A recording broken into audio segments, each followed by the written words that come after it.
Well, howdy, nearly senior citizen here. Greetings, boys and girls, and welcome to this another brand new day. It is Thursday, and I have therapy today. Now, because I don't have any money to buy gas, I'm doing therapy online these days, which is not as good, but at least it works. I put on my earbuds and I stare into my camera, and it's a horrible video feed and terrible audio quality, but at least I'm talking to my therapist, so that's a good thing.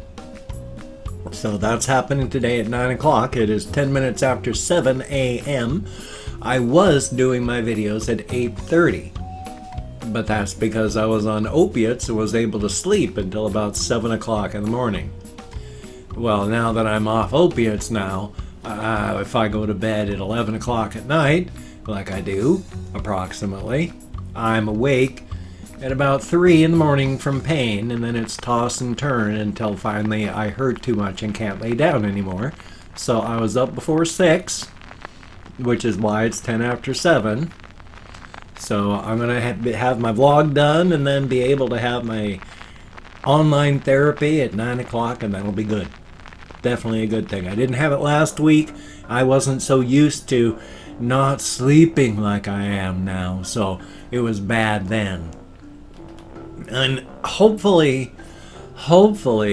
things will settle down. Apparently methadone has a fairly long half-life, so it stays in your system even if it's not active.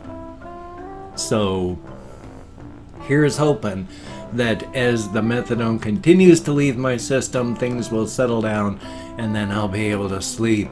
I am going to send a note to my primary care provider explaining what's going on, and because my length of life may be extended by not being on methadone right now, but my quality of life has taken a marked downturn here, because I can't sleep very well at all from pain. I can't stay up as late, which means I am fighting to get my small sliver of sleep time at a point where I can still be up and awake at a normal time with everybody else. And it's just, I hurt. I can't walk like I used to. I used to take the 6-mile round trip from my house to Walmart every single day. Now I can manage 3 miles maybe in town, and that's hopefully not going to inflame my nerves so that my restless leg doesn't make it so I can't sleep at all. So my length of life may be extended by not being on opiates.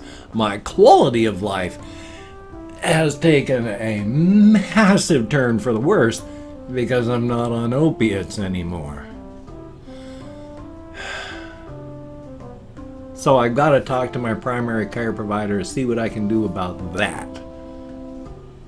I also have the paperwork I need to fill out to start a payment plan so that will forestall any great amounts of money coming down the pike that will come out of my, whatever money I have, if I have any.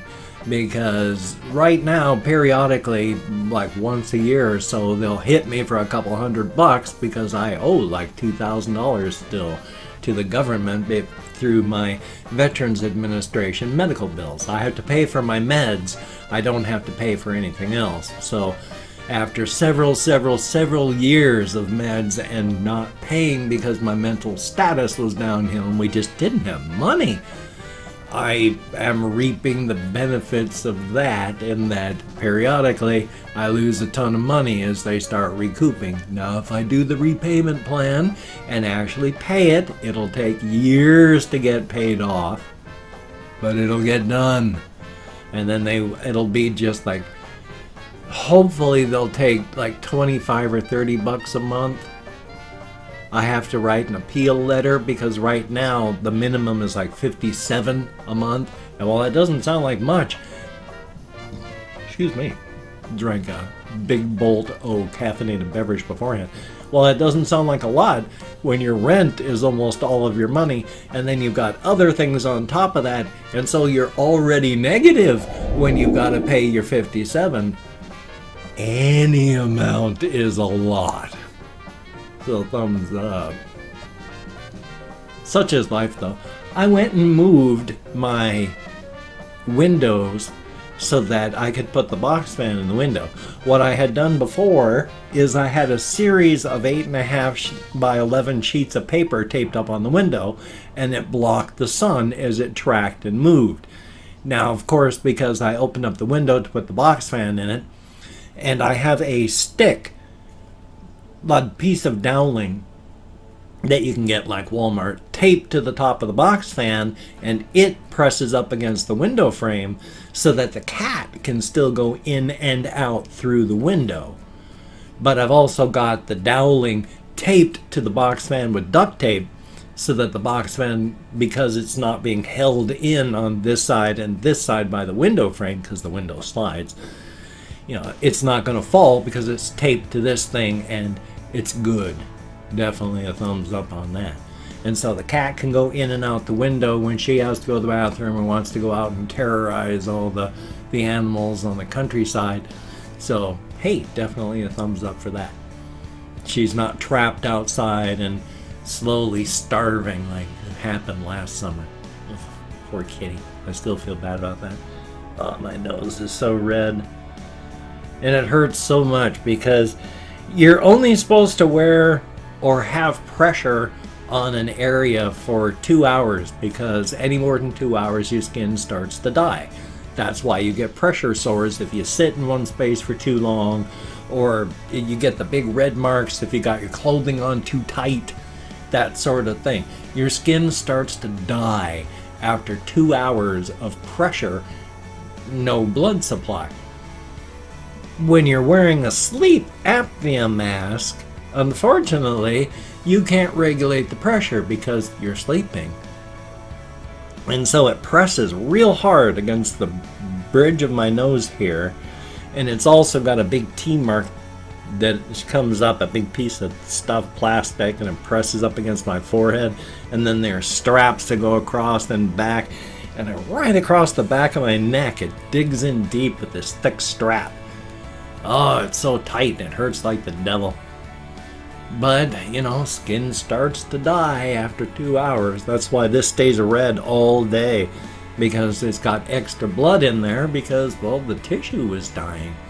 There's damage. You got to get blood in there. Get some healing done. Luckily, by the end of the day, the red mark is gone. Everything's healed up enough, but still, that's why I get the red mark. I love that. And again, my apologies, no hamsters this morning. They are all sleeping. I gotta move my legs, stretch my legs out. I always worry about blood clots, and so I try not to. I also gotta make sure I'm centered, of course.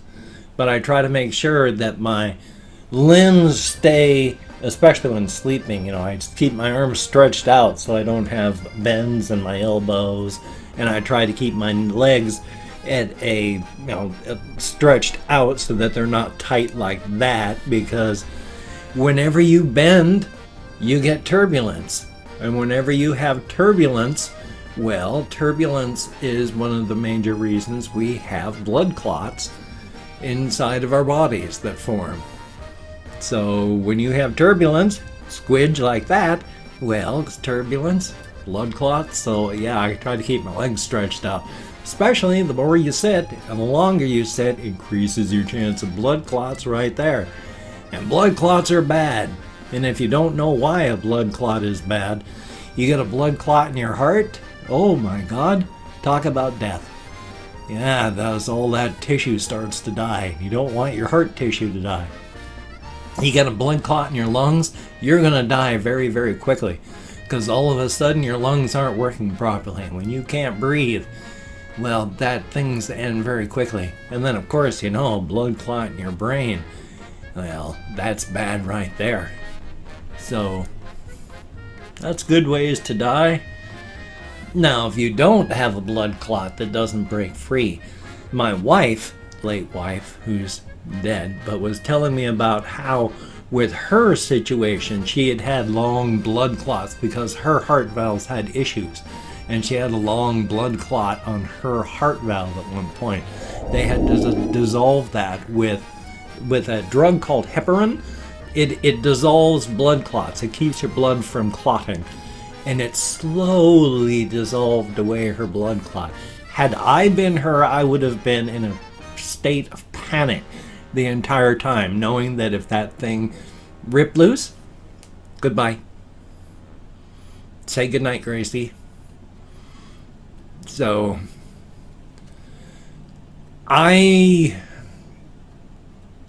could not have lived as well as she did under the death sentence she had.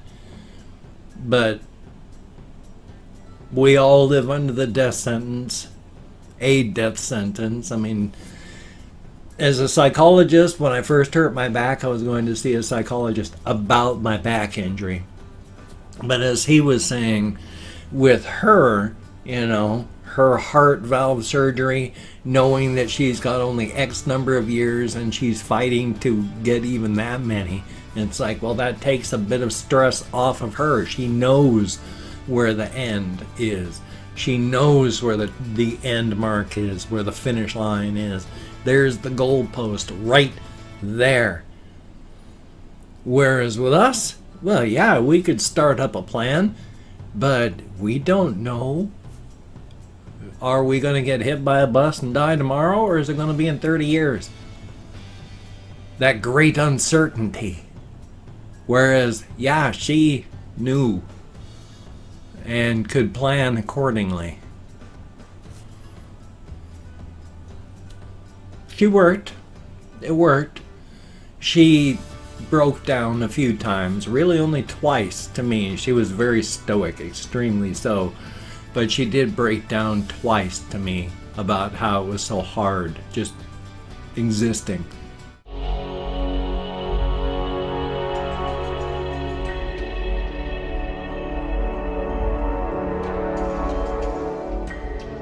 On a daily basis. Which is why when she came to the end and told me that she was going to go on hospice, I loved her and was going to support any decision she made. And when she said, I want to go on hospice, what do you think?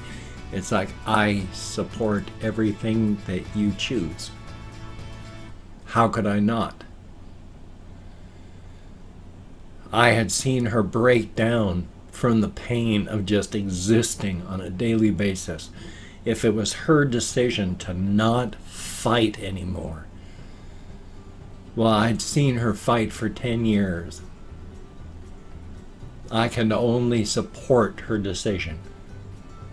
And I did. I mean, it was painful watching her survive on a daily basis. I mean, I was horribly sad, and I wish things had ended differently. I wish he hadn't, but it wouldn't have extended her life anymore. Her kidneys shut down, and they would have shut down whether or not she'd been on hospice or not. So at least she came home and died at home instead of dying in the hospital, as they were trying to get her ready to come home. Because they don't let you come home unless you're at a certain point. When she went to the hospital about once a year, and it took months for her to come home. She would be there for sometimes 3 or 4 months. And the issue that brought her there was usually cleared up in a week, 2 weeks. But they had to get her stable so that she could come home. And that took 3 months. So it was always fun, always exciting. I'm really wheezing here. My sincere apologies. Well, good golly, Miss Molly. I am going to open up, no I'm not, I have opened up 24 hours worth of comments in my community tab, and I'm going to go through and thank 20 to 25 people for having left me a comment. It is a range of 20 to 25 because even though I count in American Sign Language, I have with my fibromyalgia, depression, widower brain, and more. I'm amazed that I can do as well as I do. And I'm doing better than I ever have. I'm 1,000% better than I was even a year ago, and getting better all the time, but still so far behind everybody else. And if I mispronounce the username, no disrespect is intended. I'm an American English speaker. Aber ich kann nur ein kleines bisschen Deutsch sprechen. So I'm going to mispronounce your name most likely. I'm better than most, but most isn't all, so... And of course, itchy ear. If I mispronounce the username, counting American Sign Language, range of... I can't even remember what I have or haven't said anymore. Remember when I said my memory was terrible? So, I've opened up all these on Chrome, so let's get started. We have Tamara, thank you very, very much. And Carolinum, always good to see you in the comments, thank you very much. Lucas Simus, thank you very much. Not Now, Not Ever, oh, Shuckle Duckle. And Kathy Kitscat, greatly appreciated. Censored Sound Studios, thank you very, very much. Oh, Hokey Smokes. And Neil B, thank you very, very much. Chris with an apostrophe, thank you very, very much. Vishya Nudat, thank you very much. Havelock 5, thank you very, very much. And Groovy Gang, Grady, greatly appreciated. Cleto La, thank you very, very much. Xavier Edie, greatly appreciated. Burnsie, BRNZII, thank you very, very much. Josh Sanabria, thank you very, very much. And I haven't tried Pirate Doom yet. I'm going to soon. Bag SZN, thank you very, very much. Slam Fam, thumbs up and thank you. Denial, always good to see you in the comments. Good to see you back. Underscore Cherry, and as well, good to see you in the comments as well. Cause Steam, thank you very, very much. Sebastian Ferris, always good to see you. Russian Timing, thank you very, very much. Zombie Wolf, I didn't understand your comment there. Max LMG, thank you very, very much. And last but not least, Just a Rock. Good to see you, Just a Rock. Everybody is welcome. So thank you all so very much. You get me out of my head, into the world, dealing with real people. It is greatly appreciated. And it is. After all is stated, I started up my channel because after the death of my wife, just being trapped up here was killing me. I was drifting toward death, and literally, I was just sitting in a chair, sitting for 19 hours a day, waiting to die. So out of terror, I started up my channel, and I'm still here, so it worked. So thank you each and every one of you that watches my videos. It is greatly appreciated. Thumbs up and thank you so much. And I haven't opened up anything. Well, I mean, I have, but not for this. But if you could check out my various links, I have Twitter, Facebook, GoFundMe, Patreon.com, NearlySeniorCitizen.com. If you could donate to my GoFundMe campaign or become a Patreon.com patron like one of these beautiful and awesome people, that would be beautiful and awesome. But if you cannot donate, or you simply do not donate, I do take all good wishes and I deposit them in the bank of my heart where I draw interest, so thank you very much. If you could toss me a like, I do appreciate all the positive validation I get for my existence. Definitely a thumbs up. If you could subscribe to the channel, that would be very cool, greatly appreciated. I would understand if you didn't want to, but if you are down with it, I will do my best to keep you entertained from now until the literal end of time. Not just trillennia, but trillennia of trillennia from now. That's a very long time. Oh, excuse me. I took a couple oil dabs this morning just before recording. I'm not having to cough and hack as much as I usually do, so that's a good thing. Cannabis oil dabs, of course, since I tank up on THC all the time. I smoke like a chimney. I vape THC concentrates. Tried to think of the right word for that. I take edibles. There, if you see me on this webcam, I am tanked up on THC. Unfortunately, because I have been on so many medications my entire life, my tolerance is sky high. 90% of the time, all I feel when I take any kind of cannabis product is, number one, pain control.